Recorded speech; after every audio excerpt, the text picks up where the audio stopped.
بسم اللہ الرحمن الرحیم۔ السلام علیکم۔ محترم ناظرین، مرنے کے بعد انسان کی روح کیسے پکارتی ہے؟ مرنے کے بعد کا منظر کیسا ہوتا ہے؟ میت کو سب سے زیادہ درد کب ہوتا ہے؟ اس بارے میں حضور اقدس صلی اللہ علیہ وآلہ وسلم کا فرمان جاننے کے لیے ویڈیو کو آخر تک ضرور دیکھیے گا۔ حضرت زید رضی اللہ تعالیٰ عنہ سے روایت ہے، نبی کریم صلی اللہ علیہ وآلہ وسلم نے فرمایا کہ میت پر سب سے زیادہ سخت حالت اس وقت ہوتی ہے جبکہ غسل دینے والا اس کو نہلانے کے لیے آتا ہے، اس کی انگلی سے انگوٹھی اتارتا ہے، جسم سے لباس اتارتا ہے، سر سے امامہ جدا کرتا ہے، اس کی روح بے چین ہو کر فریاد کرتی ہے، جس کی آواز جن اور انس کے سوا سب سنتے ہیں۔ روح کہتی ہے، اے نہلانے والے، تجھ کو خدا کی قسم میرے کپڑے بہت نرمی سے اتارو، کیونکہ ملک الموت کے پنجے کی تکلیف سے مجھے پوری طور پر ابھی آرام نہیں ملا۔ جب اس کو تختے پر لٹا کر اس پر پانی ڈالا جاتا ہے تو روح چلاتی ہے، اے نہلانے والے، خدا کے واسطے میرے جسم کو قوت سے ہاتھ نہ لگا، کیونکہ وہ جان کنی کی سختی سے زخمی اور چور چور ہو رہا ہے۔ جب نہلا کر اس کو کفناتے ہیں اور پاؤں کی طرف سے باندھ دیتے ہیں تو روح کہتی ہے، اے غسل دینے والے، خدا کے لیے ابھی سر کی طرف سے میرے کفن میں گرا نہ لگانا، تاکہ میرے بیوی، بچے اور تمام رشتہ دار دنیا میں آخری بار میری صورت دیکھ لیں، کیونکہ آج میں ان سے بچھڑ رہا ہوں اور اب قیامت تک یہ میری صورت نہیں دیکھیں گے۔ پھر جب اس کا جنازہ تیار کر کے گھر سے باہر نکالا جاتا ہے تو روح پکارتی ہے، اے جنازہ اٹھانے والو، خدا کے واسطے ابھی جلدی نہ کرنا، تاکہ میں اپنے بال بچوں اور عزیز و اقارب سے رخصت ہو لوں۔ اے جنازہ اٹھانے والو، میں اپنی اولاد کو آج یتیم اور بیوی کو بیوہ چھوڑے جاتا ہوں، خدا کے لیے میرے بعد ان کو تکلیف نہ دینا۔ میں اپنا گھر اور مال و اسباب دوسروں کے لیے چھوڑے جاتا ہوں، اب یہاں کبھی واپس نہ آؤں گا اور قیامت تک کسی کی صورت نہ دیکھوں گا۔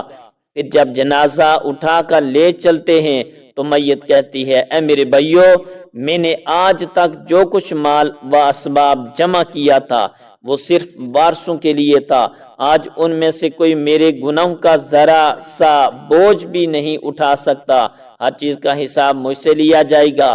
اور پھر جب نماز جنازہ کے بعد دفن سے پہلے کچھ لوگ اپنے اپنے گھر جانے لگتے ہیں تو میت کہتی ہے، اے میرے بھائیو، خدا کے واسطے ابھی سے ایسا ظلم نہ کرو، مرنے والا تم سے مانوس تھا اور تم دفن سے پہلے لوٹے جاتے ہو، اور پھر جب اسے قبر میں اتارتے ہیں تو میت کہتی ہے، اے میرے وارثو، پانے والو، میں نے جو کچھ مال جمع کیا تھا وہ سب تمہارے لیے چھوڑا، خدا کے لیے تم مجھ کو دعائے خیر اور فاتحہ سے بلا نہ دینا۔ بزرگوں کا قول ہے کہ آخرت کی منزلوں میں سے قبر پہلی منزل ہے، اگر اس منزل میں نجات پائی تو اس کے بعد کی منزلیں بہت آسان ہیں، اور اگر یہاں عذاب میں مبتلا ہوا تو آگے چل کر اس سے زیادہ سختی ہوگی۔ حدیث شریف میں ہے کہ مردہ قبر میں ایسا ہے جیسے کوئی شخص پانی میں ڈوب رہا ہو اور مدد کے لیے فریاد کرتا ہو۔ مردہ ہر وقت اپنے ماں باپ، بھائی بہن یا اولاد اور دوست وغیرہ اپنے پسماندگان سے دعائے خیر اور فاتحہ کا منتظر رہتا ہے۔ جب اس کو اس کے پسماندگان کی طرف سے کوئی تحفہ ثواب پہنچتا ہے تو وہ اس کے لیے تمام دنیا اور جو کچھ دنیا میں ہے اسے محبوب اور مرغوب ہوتا ہے، اور اللہ تعالیٰ اس کے رشتہ داروں کی دعائے خیر کے ثواب کو قبرستان والوں پر پہاڑوں کے برابر داخل فرماتا ہے۔ موت ایک دروازہ ہے جس میں سب لوگوں نے داخل ہونا ہے۔ حضرت عثمان غنی رضی اللہ تعالیٰ عنہ جب کسی قبر پر جاتے تو اتنا روتے کہ ان کی داڑھی آنسو سے تر ہو جاتی۔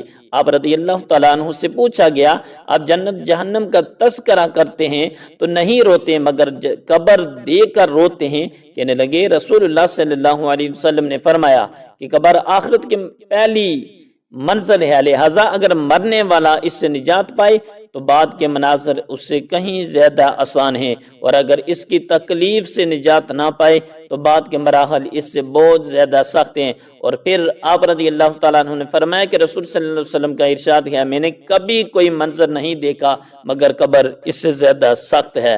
کیا ہمارے لیے ان قبروں میں عبرت نہیں ہے؟